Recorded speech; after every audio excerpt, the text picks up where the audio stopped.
Hi, so this is Angelique Clemens, the host of the Can I Borrow Your Skin podcast. And this week I want to talk about community gardens. Not everyone has the ability to grow a garden in their own backyard, and that's where community gardens come in, and they're pretty awesome.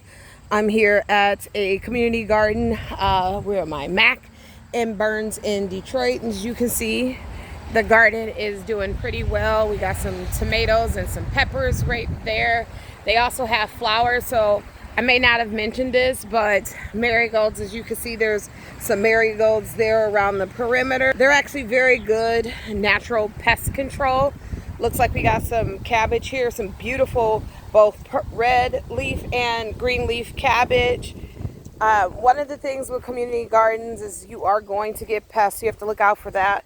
We have some sunflowers here that haven't quite made it up. Oh, there's a grasshopper. I don't know if you guys saw it. There it goes flying away. They got some beautiful, beautiful large sunflowers. And it looks like they got some cabbage and some kale over there. Just a beautiful scene. And I'm not actually going to go into the garden, though I can. As you can see, it's just a simple latch to unhook. This is a wonderful space. You can volunteer here. You can come and get food here.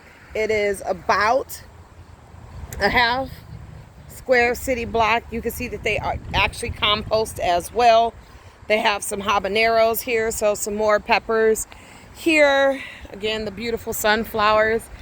I'm a big fan of sunflowers. I am so horrible at growing them myself, but you know, get a nice beautiful look at that sunflower there.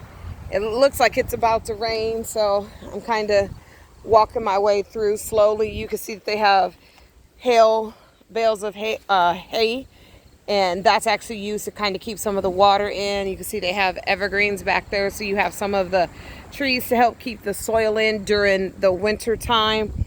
Some more peppers and some more tomatoes.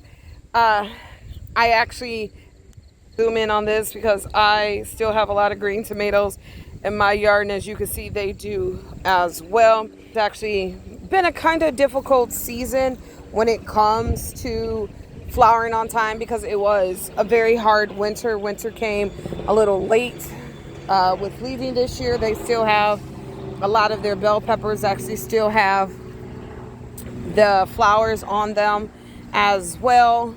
You can see that they have their squash still has a lot of blooms, so as mine, and they have some fruit growing there as well.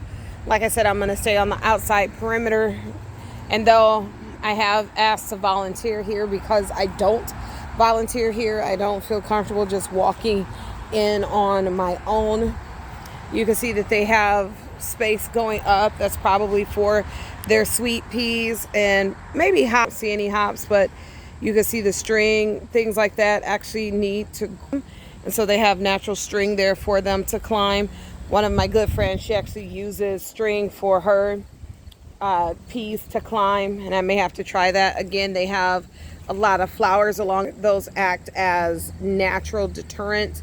They're them that do that. And as I mentioned, marigolds are one of them. You can see they have marigolds throughout this garden here. You can also see that they actually have water catchers. That's for the rain, so that they don't actually have to carry in buckets of water. They can just dip from the water here. The thing about having standing water is that you will absolutely get mosquitoes. It looks like they have like one of the biggest cucumbers ever growing over there, and I want to see if I can zoom in on it because that is probably one of the largest cucumbers I have ever seen. Do you guys see it right there in the middle of the screen? That thing is huge. It's like as wide as my hand. They also have at this garden, they actually some mushrooms growing as well, so they can dig. One of the things with community gardens, and one of the things that I love, is that anyone in the community can actually walk in and get food. I'm going to do some recording at another community garden as well. You can see there are several gates that are open. I'm just walking around the perimeter.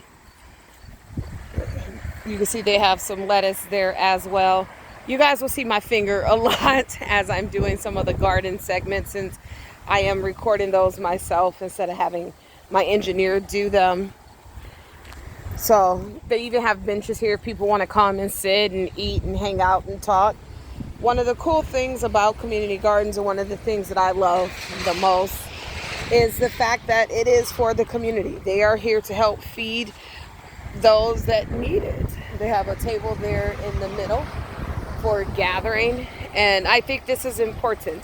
Not everybody can afford healthy food, and one of the good things about community gardens is they give people that ability, if they can't afford healthy food on their own, to come to something here in their community. It's, like I said, it's walkable. I'll show you, there's houses all around this community garden, so people can truly walk up here, grab some lettuce and some tomatoes and some cucumbers, and they can make themselves a healthy dinner. And that is important for the community, for people who may be unhoused, or people who are living at or below the poverty level. And unfortunately, that's more people than we want to think about and we want to mention. So this is one of the community gardens I'm going to highlight. As you can see, it still has a lot of fruit and a lot of things for people to come here and enjoy. So thank you so much. Here at the community garden, we're at Mack and Burns here in Detroit. Thank you. So one of the things I want to talk about now is a mulberry. So this is a mulberry tree or mulberry bush sitting right in front of me. You can actually see the legs there, and it produces a very delicious purple fruit. It's like, it kind of looks like a raspberry. You can actually see a dried one there on the tree. You will never find mulberries in the store. They're 100% edible, very, very good. Gives you all of the nutrients of other berries. If you're ever walking around and you see them, pick them and eat them. The reason why you won't see them in a grocery store is because they are so delicate. They will actually turn into mush before they can even get on the shelf. Once picked, they have a shelf life of about a day or two. And actually, I can show you here on the ground. They're so delicate, they will literally drop to the ground and just dry up. Those are dried mulberries there. Oh, here's a fruit. Huh. So let's see if I can get a good picture of it. So there is an unripe mulberry there, the white fruit. That's how they start off. They start off white. They will start coming, here's a few more. They'll start coming into season late June, early July is usually when they come into season. Oh, there's a few more up there. So they start off from that white color and they go into a deep blackberry color. Sometimes they'll go from raspberry to blackberry in color. That's how you know that they are in season. So if you're ever walking around, they have a lot of them in here in the city of Detroit and around Michigan. You see a bush like that with a bunch of pink to purple fruit on it. Found yourself a mulberry bush. Pick it and enjoy. So here we are at another community garden of sorts. I am standing in a vineyard. And it's funny to say, but yes, there is a vineyard in the middle of Detroit. We're here on the east side of Detroit. And as you can see, there are grapevines all throughout the place, and they look pretty green and healthy. I'm not going to go deep into them to look at the grapes because this is not my vineyard. But as you can see, we have some beautiful leaves here, and I know the owner of this place, and they will harvest the grapes. You can make juice out of them, and you can also press wine. And this vineyard has been here for a number of years. As you can see, it is highly mature, and just like other community gardens that are out in natural places, you can see that there are flowers interspersed within the grapevines, and that's to do one of two things. One, to help provide nutrients to the vine itself, and also to deter some of the pests. You'll actually see that there are several flowers near the ground, and you can see that actually this part of the vine has been removed, and you can see that there's several flowers interspersed there, and that is to help the vine that is still there to grow back healthier and happier. And so when I talk about urban gardening. It doesn't just have to be food. This is gardening here that is designed to press wine, for pressed grapes to either drink as grape juice or to ferment into wine. And so when you are deciding if you want to garden, and you can actually see, I don't have to go in for this, you can see some of the grapes are growing there.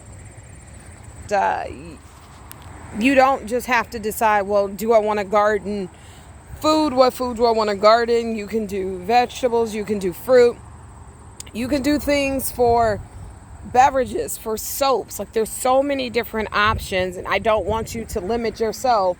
Like, use your whole imagination. There's so many things that can be used here, and you're only limited by your own imagination. Here we are standing in the middle of Detroit, in a grapevine, and this is our own little vineyard here in the city. So, you know, we just saw a community garden where there's all kinds of fruits and vegetables being grown. And now here we are looking at a grapevine. I do want to talk about community gardens and how amazing they are. But when you start one, you have to keep it up. This is a community garden that also has a free pantry with it. But as you can see, the squirrel just ran out of it. So this is a pantry that was not kept up, and it has gone to the wildlife, unfortunately, because as you can see, people are still donating food and putting things in there. There is a head of lettuce, but since it is not frequently visited and not kept up by the owner, the animals are getting to it. And that's sad, because this is food that people could have used, but now they're not going to use it because of the run over by animals and the lack of care. So if you are going to do a community garden, please keep it up.